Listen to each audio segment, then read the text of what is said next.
Welcome back to the Adam Schefter podcast as we head into week 7 of the NFL season. It goes slow, but it goes real fast when you look back at it like that.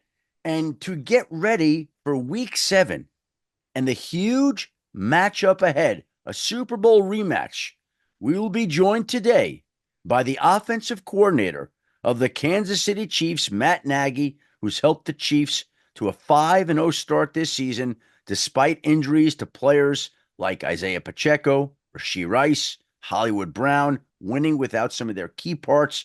And Matt Nagy is one of the key reasons why, as he leads the Chiefs offense forward. But before we get to Matt Nagy, first we want to welcome in the new daddy to our group. Ty Schmit, who had a new baby girl last week, was out from work, but Sadie K. Schmit is the newest podcast listener, the newest watcher of the Pat McAfee Show, and we are excited about Sadie K. Schmit and to have Ty Schmit here to lead us in another six-pack. I appreciate that, Shefty. Thank you very much. Yeah, it was a great week, great couple weeks being off and welcoming in the new baby. But those 2 weeks, the sleepless nights, 2 weeks kind of feels like 2 months. So it's great being back, and I'm excited that I can guide the six-pack again this week.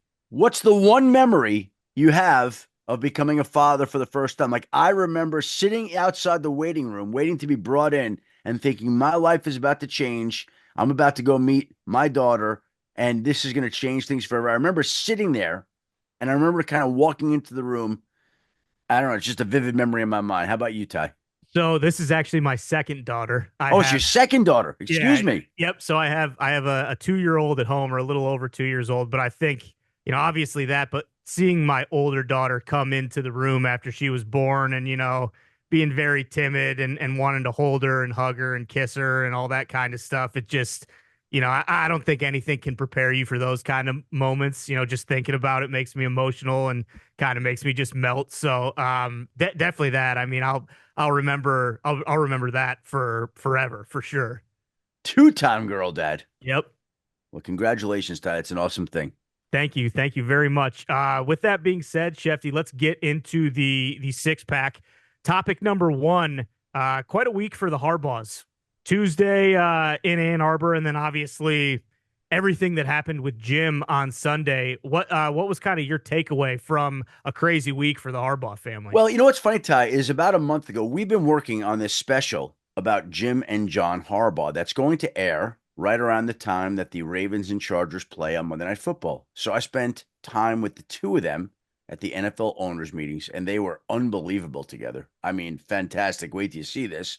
And they were so good that ESPN is going to turn it into a primetime special, features all through the week, all kinds of stuff like that. And so they sent me to Ann Arbor to go sit down with Jim and John's parents, Jack and Jackie. And we tried to come up with a date that would work for everybody. And we came up with early in September, Tuesday, October 8th. We thought, well, a month away from the NFL trade deadline, a Tuesday, it'll be nice and quiet. So I woke up, I flew to Detroit. I landed in Detroit about 9:20 after a flight without Wi-Fi.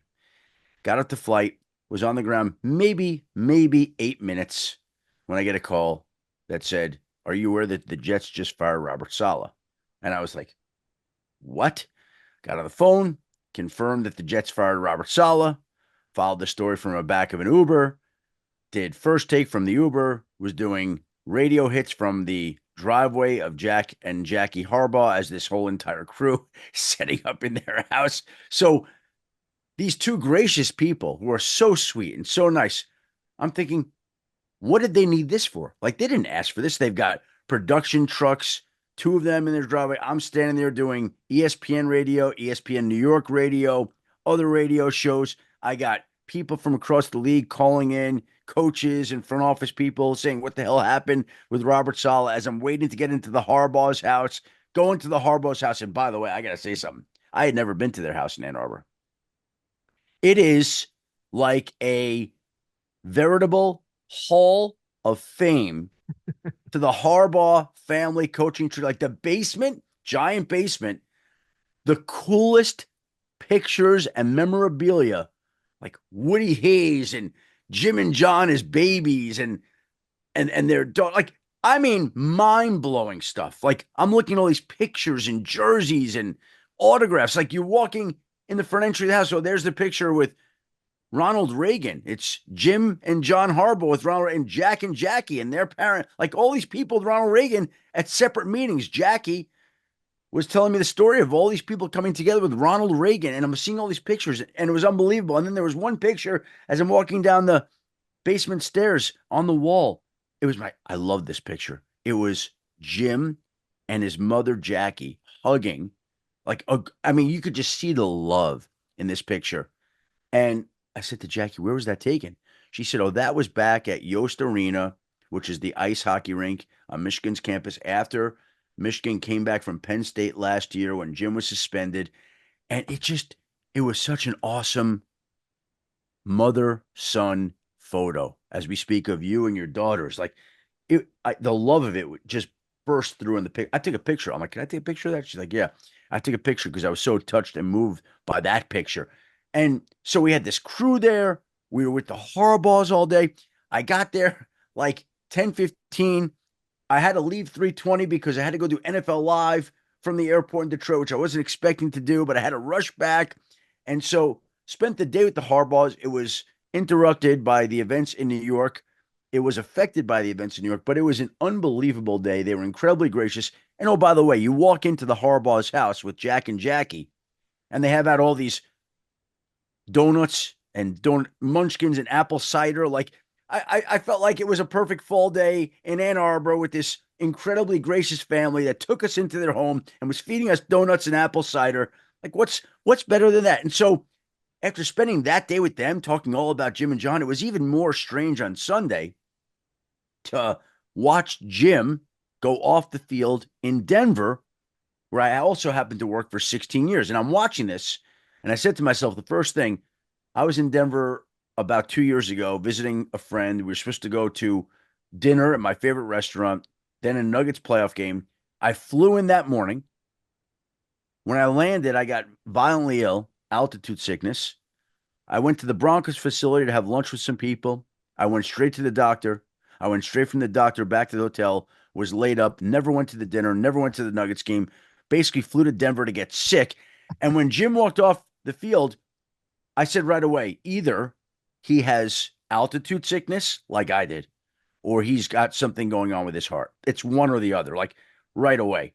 And he went into the blue medical tent, which I don't remember the last time I've ever seen a head coach go into the blue medical tent. He went to the locker room, he came back, and all I could think of was Bo Schembechler saying back in the day, that would have kept a lesser man down, wasn't going to keep me down. And I texted Jim that. I'm like, Bo would have been proud that you came back out. He's like, oh, yeah, no way I was going to miss that game.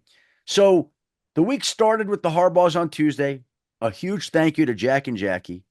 By the way, Jack's memory and stories is incredible. I think he's 85. He is as sharp as a 15-year-old guy. Like, he is unbelievable. And I'm excited for everybody to see all the stuff. We're going to play the interview with Jim and John the week after Thanksgiving as our podcast that week because it was so good. And actually, I'm going to have Christina Buswell, our producer who's on here.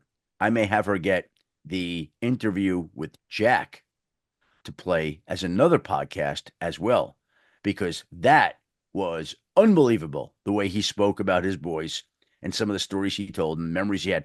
Anyway, we started Tuesday in Ann Arbor with the Harbaughs. We watched Jim Harbaugh in Denver on Sunday. It was quite a week with the Harbaughs. It's a long-winded explanation to get nowhere, but it all was very memorable for me, Ty. No, Shefty, I had no idea that that piece was coming out, and I'm incredibly excited to watch that. And obviously, you know, the stuff with Jim, anytime you're dealing with heart stuff, that's so scary. Being a head football coach and you talk about stress and everything, I don't think, you know, coaching in the NFL isn't exactly conducive to No. your heart rate and stuff like that. But you talk about the love that the family has for one another too. You know, they show John Harbaugh in his press conference after the Ravens Commanders game, and he hears a Jim, and boom, right away he exits, you know, stage right to go to figure out if his brother's okay. So yeah, that family's obviously incredible. Really looking forward to that. That's awesome. Let's go to topic number 2, Shefty. From one Michigan man to another. Aidan Hutchinson, Oh, just absolute backbreaker for the Detroit Lions. Everything's going right, Super Bowl aspirations, and one of your best players, leaders on the team, ends up having a horrific injury. He's going to be out for the season. What's Detroit going to do without him? yeah. Well, that's one of those injuries I always hate to see anybody get hurt. It just you don't like it ever. There are certain injuries though that just really stay with you. I remember when Dak went down for the Dallas Cowboys. Like you couldn't help but feel terrible for him, for the team, for everybody. This was one of those injuries where he goes down, Aiden Hutchinson does, stays down. You know it's serious. They're not playing the replay. He's got the fractured tibia and fibula. He's going to be out 4 to 6 months. The Super Bowl is in 4 months. So it'll be fun to hold on to that idea that if somehow the Lions can make it to their first Super Bowl, that Aiden Hutchinson possibly could be there to join them. But I was told it was more of a 6 to 8 week or 6 to 8 month injury. So it's probably not practical. And in all probability, he's not going to play again this season, but he'll be back for 2025. And that leaves the Lions in a very difficult spot. I think people forget that they already had lost Marcus Davenport on the other side. So now they're down Davenport, they're down Aiden Hutchinson. And as Scott Van Pelt and I were talking on Monday night, it's not like you go to the dollar store to go buy a defensive end. It doesn't work like that. Aiden Hutchinson was as good a defensive player as there was in the National Football League. You don't get guys like that to replace. I've heard people suggest Max Crosby. I've heard people suggest Myles Garrett. I think that's fantasy football. Do you think those teams want to part ways with dominant defensive players? They're not doing that. There's no chance. The Raiders got a call at some point this season. Somebody I think did try to offer a one for Max Crosby, and they're like, yeah, don't even bother calling unless it's multiple ones. And even then, we wouldn't be interested. So the Lions are going to have to make do with the great roster that they have. Now, they can keep looking, and I'm sure at some point they might add another defensive end or two, somebody that could rush the passer. That could happen, but I don't think it's going to be one of these blockbuster trades. I don't think that's going to be for a first round draft pick and a Pro Bowl player. They're going to have to rely on the great roster that they've built. And you know who's going to have to step up? The offense is going to have to score more points because they'll be in shootouts. That's who's going to have to step up.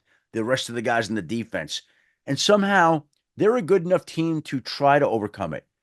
They are not as good a football team without Aiden Hutchinson. Take the best defensive player of any team, and no team will be as good. They'll look around.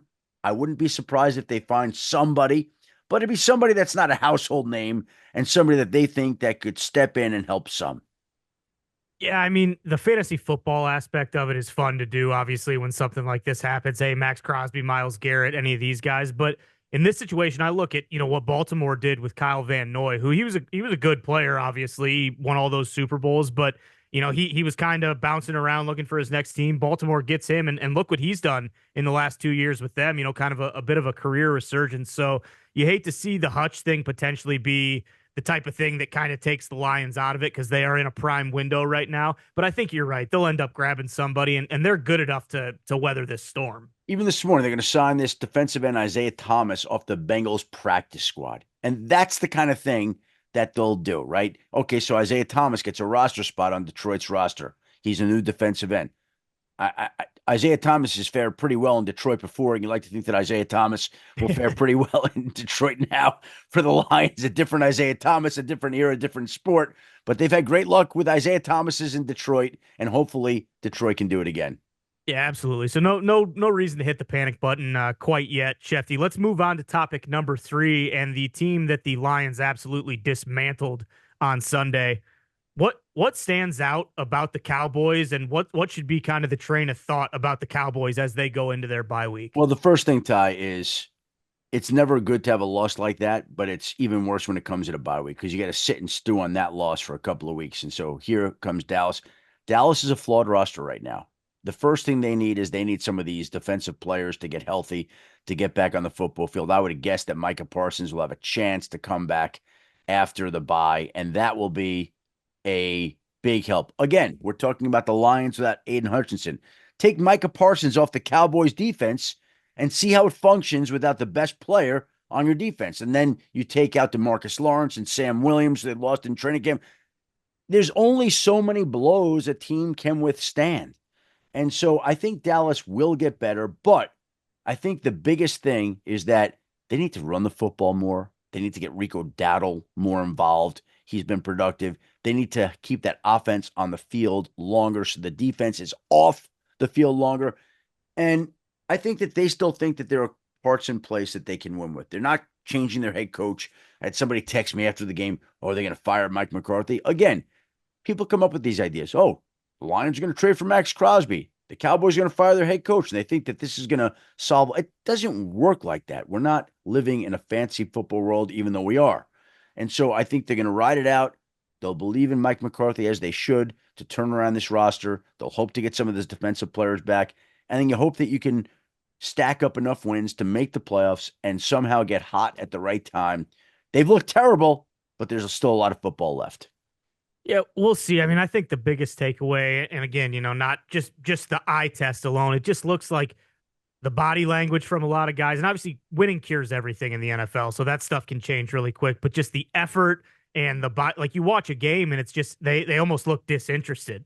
It's especially when they get down. We've talked time and time They're again getting their about ass kicked. yeah, exactly. They're getting their ass kicked, and they need to play in front in order to win these games, but.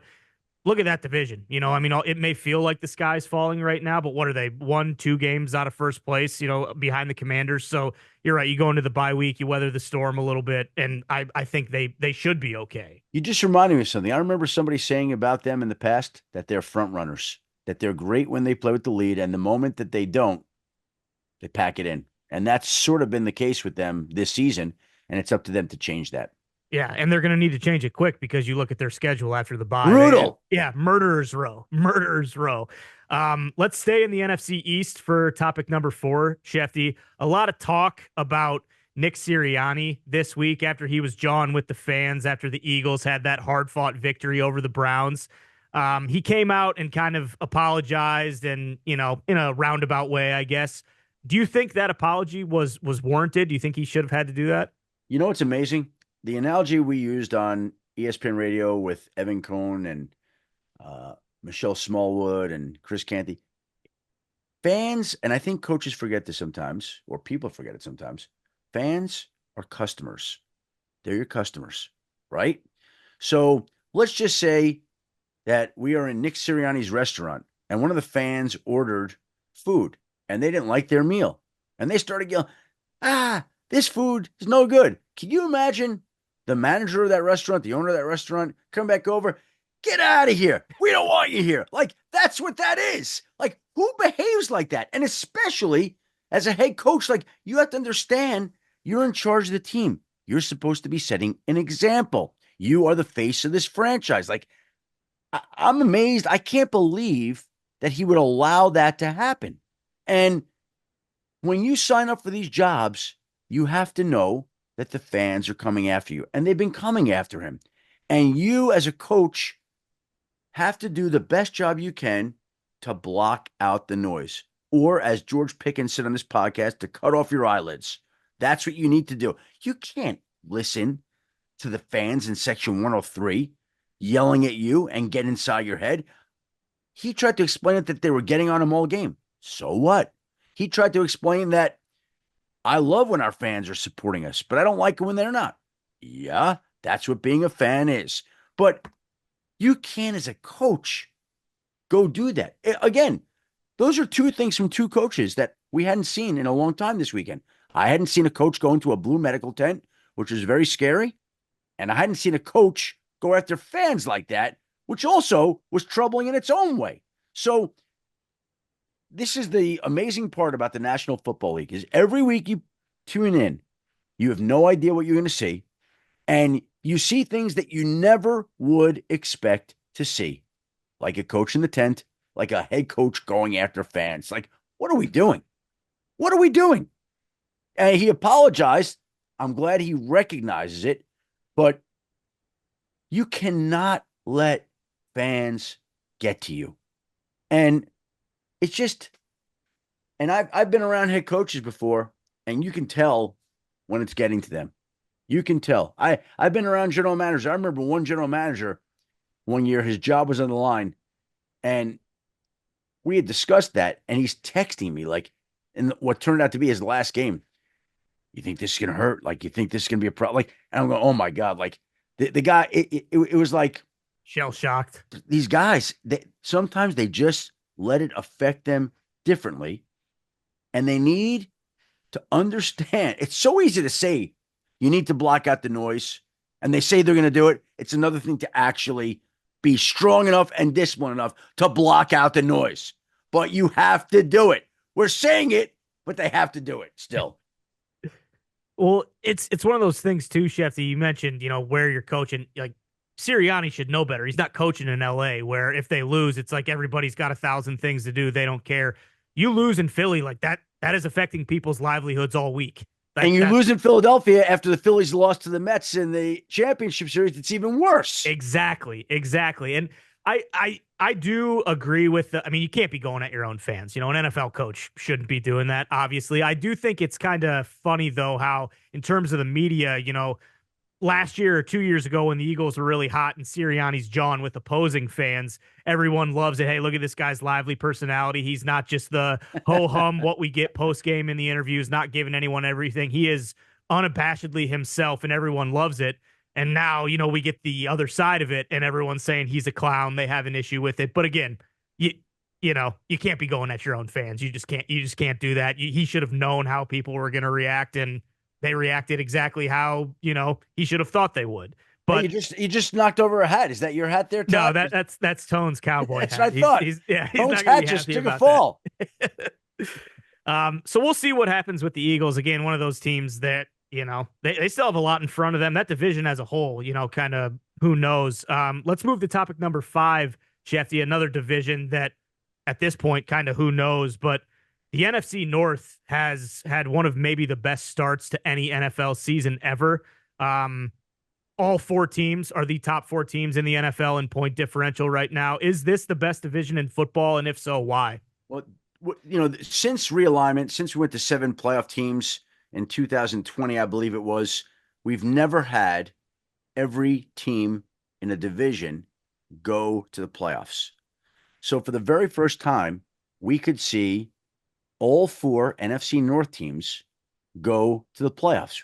Again, has never happened under this playoff format. But think about this, Ty. The NFC North has a combined record right now of 17-5 this season, the highest win percentage by any division through 6 weeks since the 1970 merger. So this is the best record, not only this season in football, but the best record that any division, win percentage-wise, has ever had since 1970. NFC North is rolling right now. And by the way, you look at it, you're like, well, the Bears seem like they're going to be making the playoffs. The Vikings seem like they're for real. The Packers are really good. The Lions are they're all really good football teams in their own way. Who do you think is going to finish last in that division?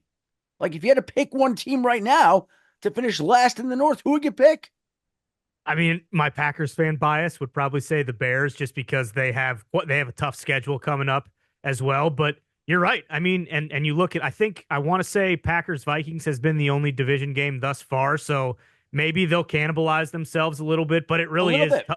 It's tough to look at all 4 of those teams and find a bunch of holes. I mean, they've all looked incredible, and the point differential obviously speaks to that. I mean, that's what good teams typically are near the top there with the point differential. Well, again, we mentioned the highest win percentage, 773, that any division's ever had. In all honesty, I'm thinking about it. I don't remember the last time there was a division that had 4 teams like this. Like, would you be surprised if the Lions went to the Super Bowl? No. Would you be surprised if the Packers went to the Super Bowl? No. No. Would you be surprised if the Vikings, the way they're playing now, went to the Super Bowl? Nope.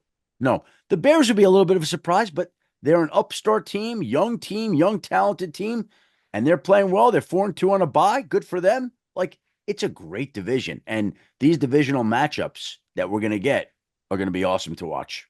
Yeah, without a doubt. Yeah, I'm very excited for that down the home stretch, and all those teams. I mean, a couple of them have already been tested. I think the Bears and the Packers still have kind of the meat and potatoes of their schedule left, so we'll see what happens there. But we're talking about 4 teams who could potentially go to the Super Bowl. Shefty, let's move on to the 6th and final topic in the 6-pack. We have a Super Bowl rematch on Sunday, And the Chiefs right now, with kind of all the injuries and everything, they're getting contributions from a couple blasts from the past in Juju Smith-Schuster and Kareem Hunt. How do you see the Super Bowl rematch shaking out on Sunday? Well, it should be awesome. The 49ers have been down. Maybe they got a little bit of a kick there, winning in Seattle last week on Thursday night, get a extra few days off. Maybe that can rest them up, come back a little bit inspired. The Chiefs, the Chiefs are really impressive to me because we mentioned at the top of this podcast, no Isaiah Pacheco, no Rashee Rice, no Hollywood Brown. You take the top two targets off any team, top running back. How would they do? Well, they go back and get blast from the pass. Juju Smith-Schuster, all of a sudden, who nobody wanted before, is stepping up and making plays for the Chiefs. Kareem Hunt, who was a free agent up until week 2 or 3 of the NFL season, week 2, comes out of nowhere and basically goes back to the way he was. And now they're rolling. Now we get a Super Bowl rematch. It should be great to see.